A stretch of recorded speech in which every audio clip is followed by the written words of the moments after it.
जनों, आपके बीच में आज त्रिभुज से संबंधित बातों को बताने जा रहा हूं। वैसे तो आपने त्रिभुज के बारे में बहुत कुछ पढ़ा होगा कि तीन भुजाओं से घिरे हुए समतल क्षेत्र को हम त्रिभुज कहते हैं।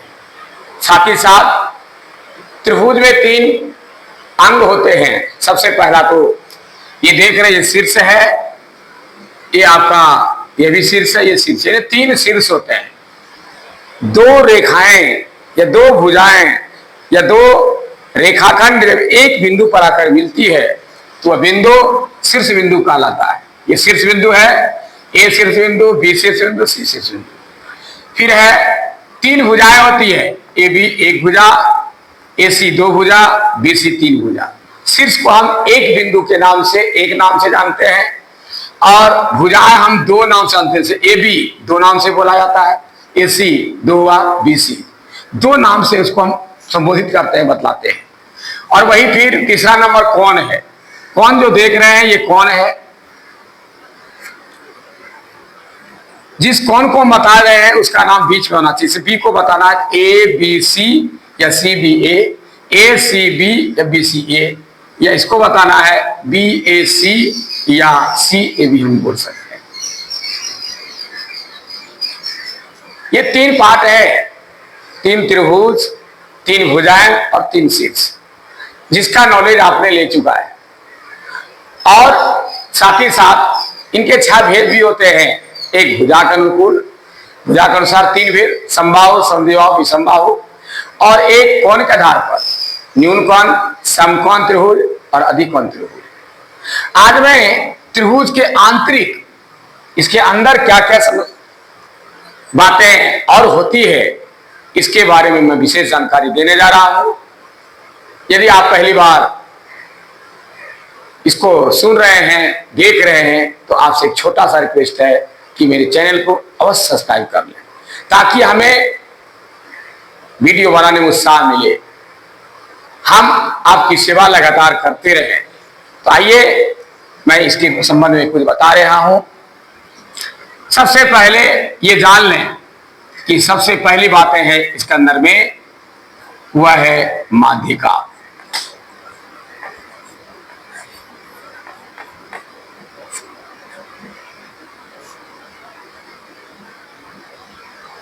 जिसको अंग्रेजी में मेडियन कहते हैं, जिसको हम अंग्रेजी में मेडियन कहते हैं, MEDIAN।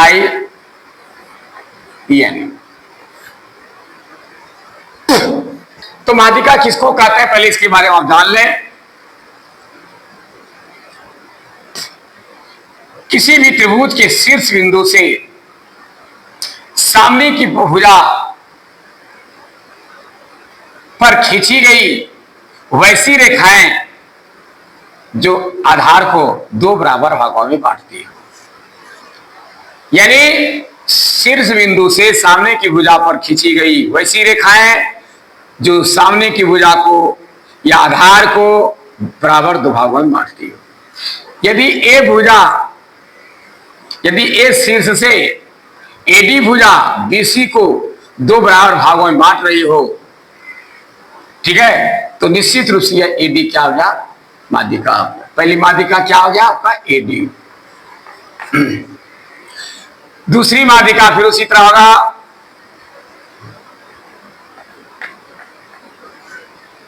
ईसी। इसी शीर्ष बिंदु से खींची गई वैसी रेखा जो एबी को 2 बराबर भागों में बांटती है, ये क्या हो गया आपका, इसी माध्यिका हुआ।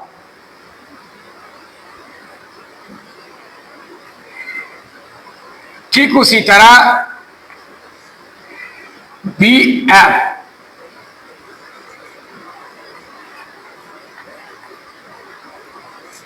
बी शीर्ष बिंदु से सामने की भुजा पर खींची गई बी एफ वैसी रेखा जो एसी को 2 बराबर भागों में बांटती है। यानी यहां पर आपका हो गया, माध्यिका में क्या होगा कि बी डी बराबर सी डी, कितना बराबर हो गया, ए एफ बराबर सी एफ, और आपका इधर होगा ए ई बराबर बी ई।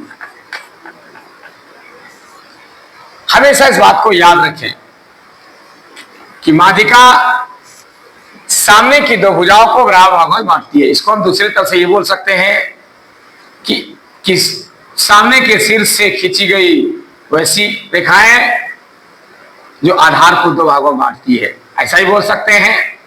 या दूसरे तरफ से बोल सकते हैं कि किसी भी भुजा को बराबर भागों में बांटने वाली सामने के शीर्ष से खींची गई रेखा क्या कहलाती है? माध्यिका कहलाती है। मध्य यानी इसको मध्य भागों में बांट दिया, दो मध्य मतलब बीच, मध्य में एक आके मिलती है यहां से, इसलिए इसका नाम रखा माध्यिका। तो आप देख रहे हैं किसी भी त्रिभुज में कितनी माध्यिका हो सकती है? तीन से ज्यादा नहीं होगा। अब आपको समझ में आ गया होगा कि माध्यिका का क्या रोल है, माध्यिका का क्या काम है। अब आपने ये देखा कि जब ये एक दूसरे को, एक माध्यिका दूसरे माध्यिका को जिस बिंदु पर, किसी एक बिंदु पर आकर मिलती है, ठीक है ना, इसी बिंदु को हम लोग क्या कहते हैं? केंद्रक।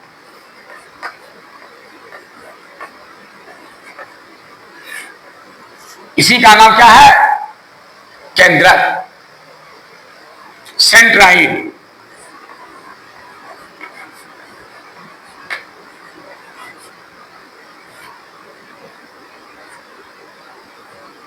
इसी को हम लोग कहते हैं सेंट्राइड।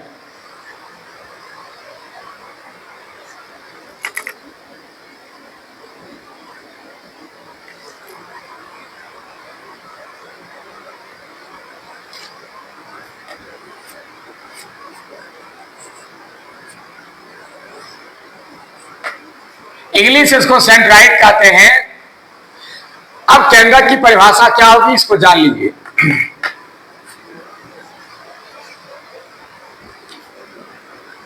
यदि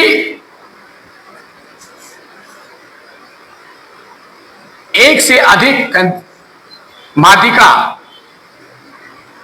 या एक से अधिक छोड़ दीजिए, सभी माध्यिकाएं त्रिभुज में खींचने के बाद वह जिस केंद्र बिंदु पर आकर मिलती है वह केंद्र बिंदु क्या कहलाती है? केंद्रक कहलाती है। फिर से देखिए, तीनों माध्यिकाएं जिस बिंदु पर, केंद्र बिंदु पर आकर मिलती है उसको हम केंद्रक कहते हैं, यानी सेंट्राइड। फिर से देखिए, तीनों माध्यिकाएं जिस बिंदु पर आकर मिलती है वो केंद्रक कहलाता, सेंट्राइड।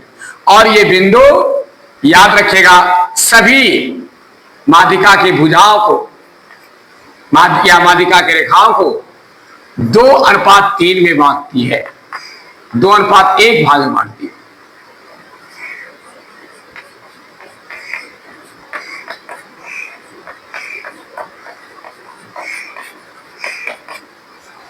यह केंद्रक जो है हर एक माध्यिका को, यदि इसकी भुजाएं 3 सेंटीमीटर है तो ये 2 हुआ और ये 1 होगा। यदि ये 3 है तो ये 2 और ये 1 होगा। यदि ये 3 है तो ये 2 और ये 1 होगा। यानी ये एक दूसरे को, ये बिंदु क्या करती है? सभी माध्यिकाओं को 2:1 भाग में बांटती है। ये कन्फर्म है। कभी कभी आपको यह एक नंबर क्वेश्चन में कर पूछा जाता है कि किसी भी त्रिभुज की जो केंद्रक है वह माध्यिका को कितने अनुपात के किस भाग में बांटती है या किस अनुपात में बांटती है, तो वहां पर आपको ऑप्शन में रहेगा, आप आराम से 2:1 लिख सकते हैं। ये आपने सीखा माध्यिका और केंद्रक के बारे में।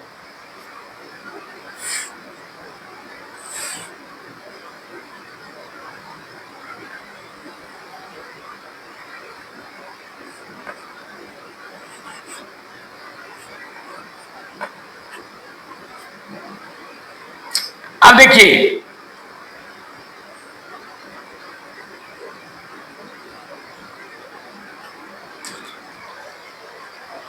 तीसरी बातें हैं शीर्ष लंब।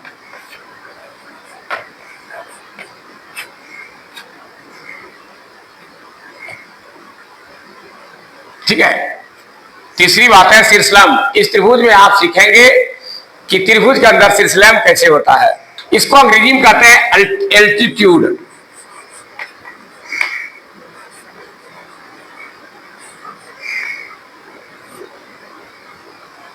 अल्टीट्यूड, ठीक है, शीर्ष लंब। अब मैं परिभाषित करने जा रहा हूं कि अल्टीट्यूड क्या है, शीर्ष लंब क्या है। किसी भी त्रिभुज में शीर्ष से सामने की भुजा पर डाले गए लंब को हम शीर्ष लंब कहते हैं।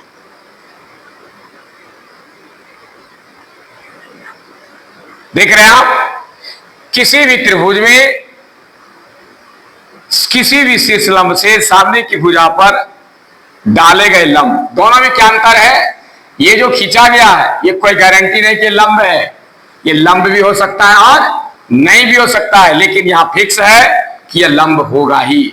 वहां जो माध्यिका खींची जाएगी दोनों भुजाओं को दो भागों में बांटते हुए खींचा जाएगा, चाहे वह टेढ़ी हो जाए सीधी, कोई मतलब नहीं है।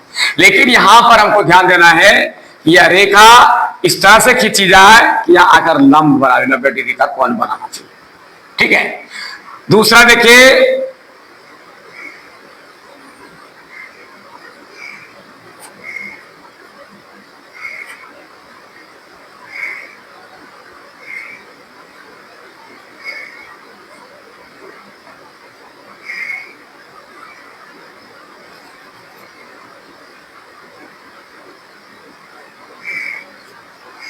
ये क्यू बिंदु शीर्ष बिंदु से पी आर पर क्या खींचा गया, एक लंब डाला गया, ठीक है। शीर्ष से पी आर पर एक लंब डाला गया क्यू डब्ल्यू, ठीक है। और फिर उसी तरह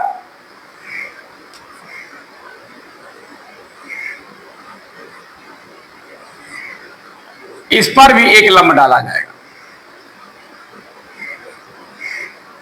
आर यू और क्यू डब्ल्यू, ठीक है। और पी एस यहां ओ दीजिए, अच्छा से नहीं मिलेगा, ठीक है।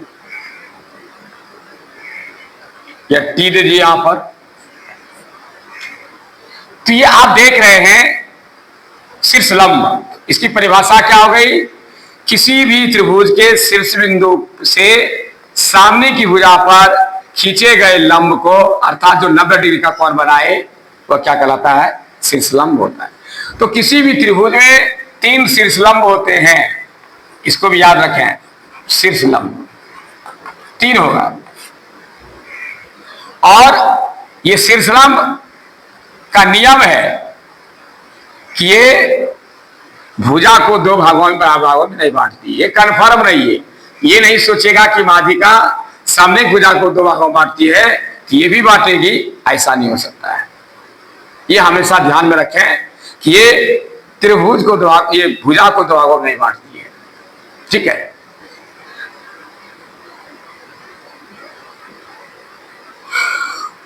अब 4 नंबर है कि ये शीर्षलंब तीनों जिस केंद्र बिंदु पर आकर मिलती है उस केंद्र बिंदु का नाम हो गया लंब केंद्र।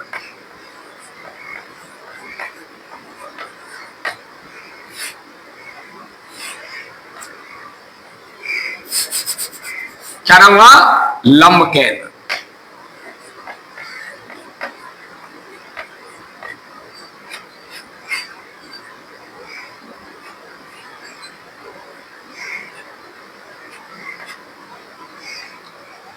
ये जो आपका लंब केंद्र, जिसको अंग्रेजी में कहता है ऑर्थो सेंटर।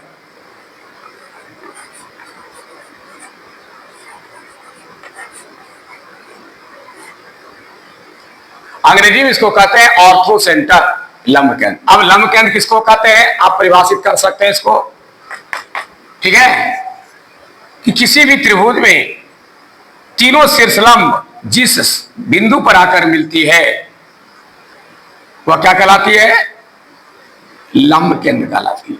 जिस तरह शीर्षलंब का परिभाषा आपने सीखा, उसी तरह शीर्षलंब के तीनों शीर्षलंब जिस बिंदु पर आकर के मिलती है वह बिंदु क्या कहलाता है, लंब केंद्र कहलाता है। बिल्कुल आसान है। और इसमें कोई अनुपात नहीं है, यह अनुपात बराबर नहीं हो सकता है, कोई गारंटी नहीं है इसका लंब केंद्र का। इसकी गारंटी थी जो अनुपात है, इसका कोई गारंटी नहीं है। फिर से समझिए, किसी भी शीर्ष बिंदु से सामने भुजा पर डाले गए लंब को हम शीर्ष लंब कहते हैं, क्योंकि शीर्ष से डायरेक्ट शीर्ष का नाम होगा शीर्ष, और ये 90 डिग्री है तो लंब होता है 90 डिग्री का, शीर्ष लंब नाम रखा गया। तीनों शीर्ष लंब जिस बिंदु पर आकर एक बिंदु पर आकर मिलती है वह बिंदु लंब केंद्र कहलाती है। अब आइए आगे हम बताते हैं।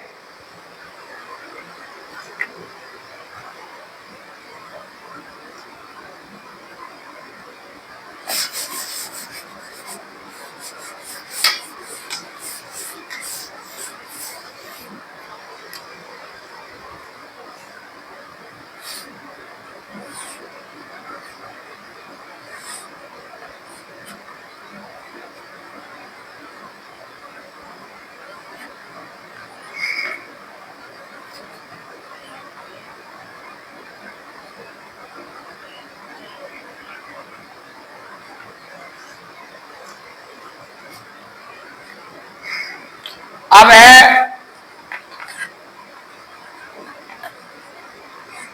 अंतः केंद्र, जिसको अंग्रेजी में कहते हैं इन सेंटर।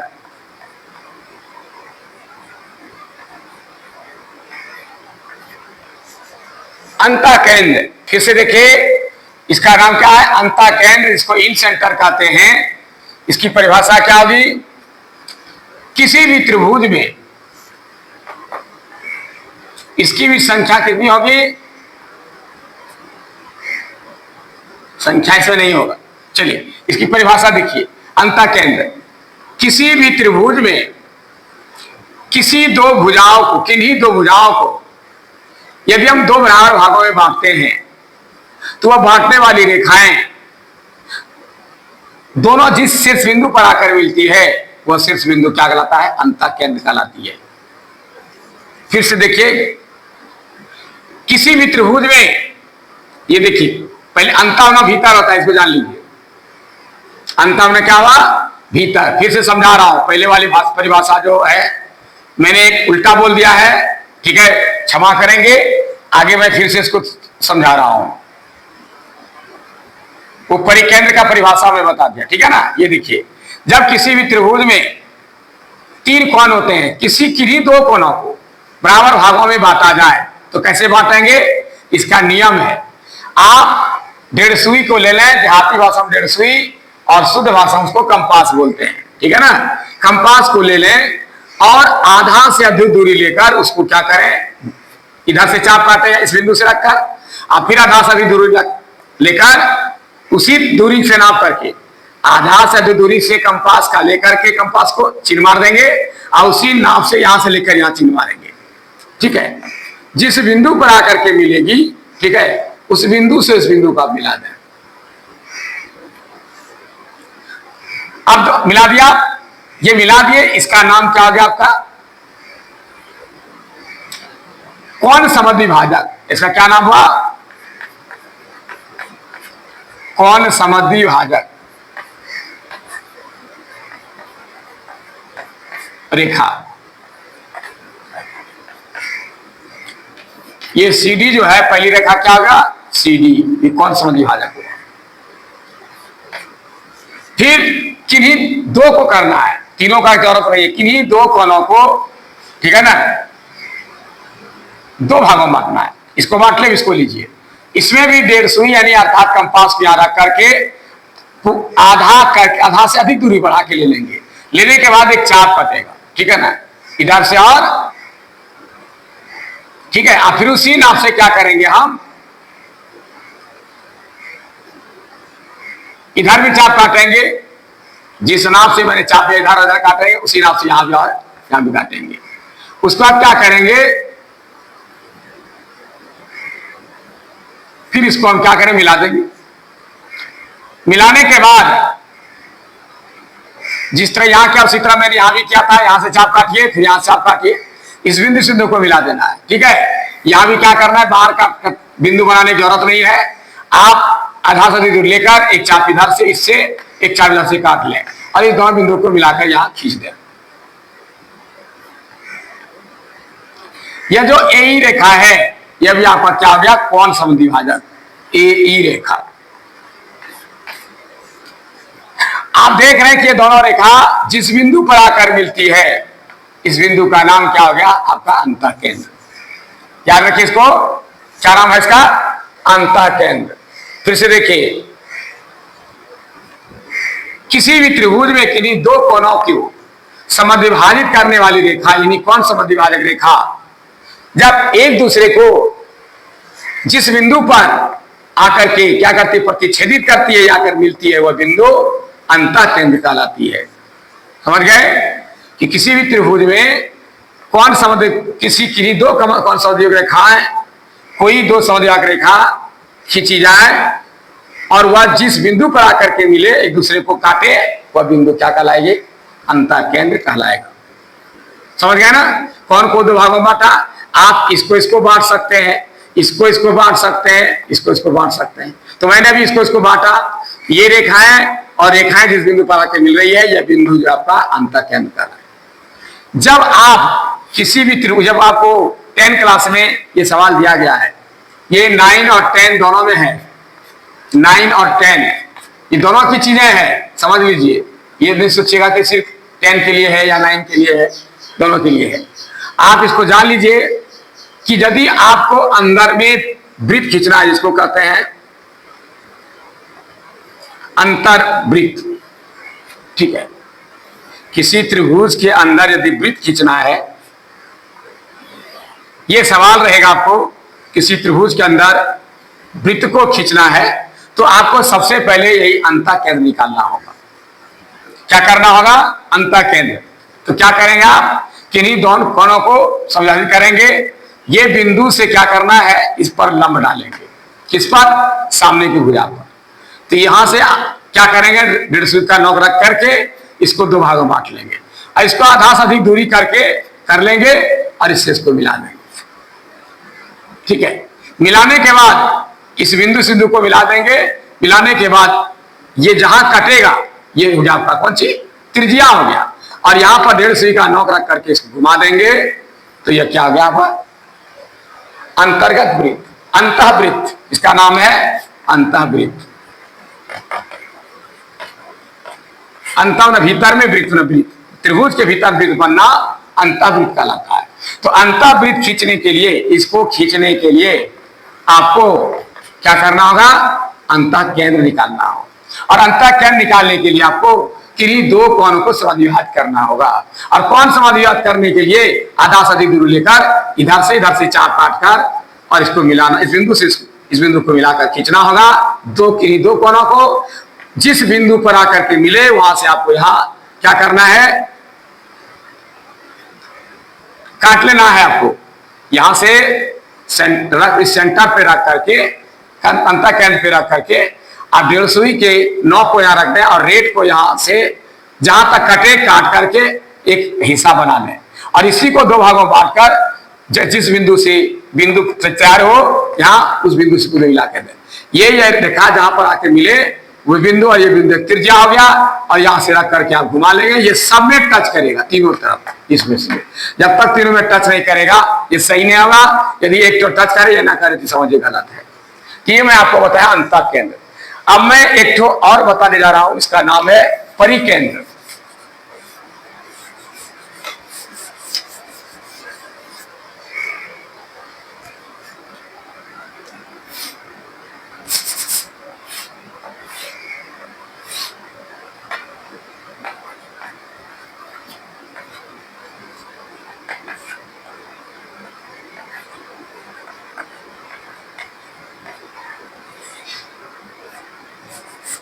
उसके बाद है परिकेंद्र, अंग्रेजी में कहते हैं इसको सर्कम सेंटर।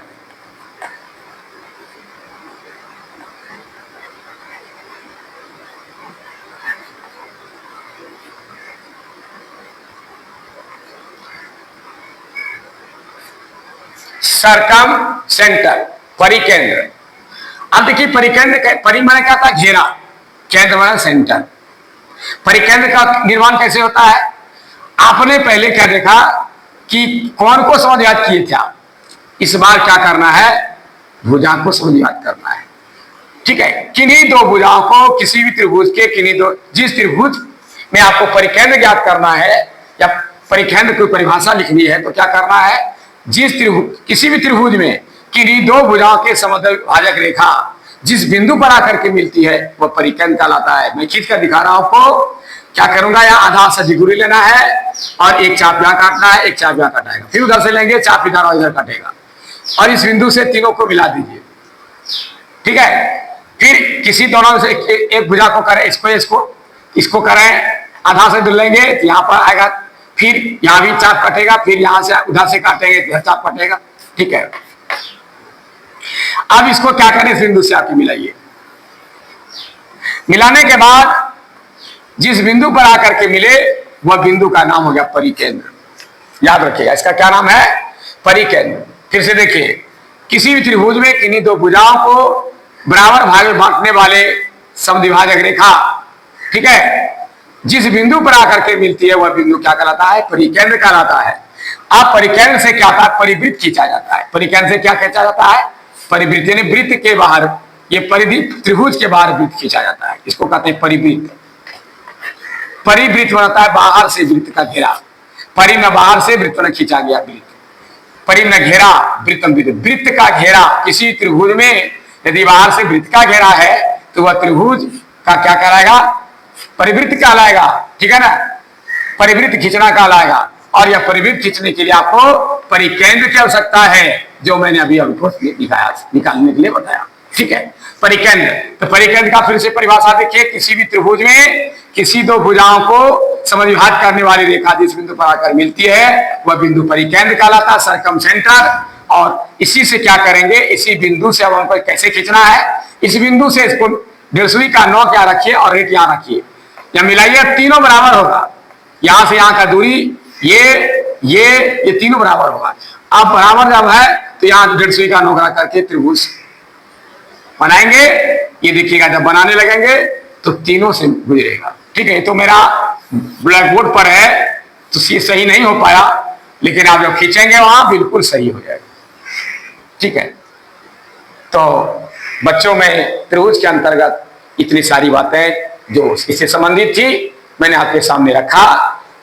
जहां त्रुटियां हो उसको क्षमा करेंगे, विशेष के लिए आगे अगले वीडियो पर। तब तक के लिए मुझे इजाजत दीजिए, धन्यवाद।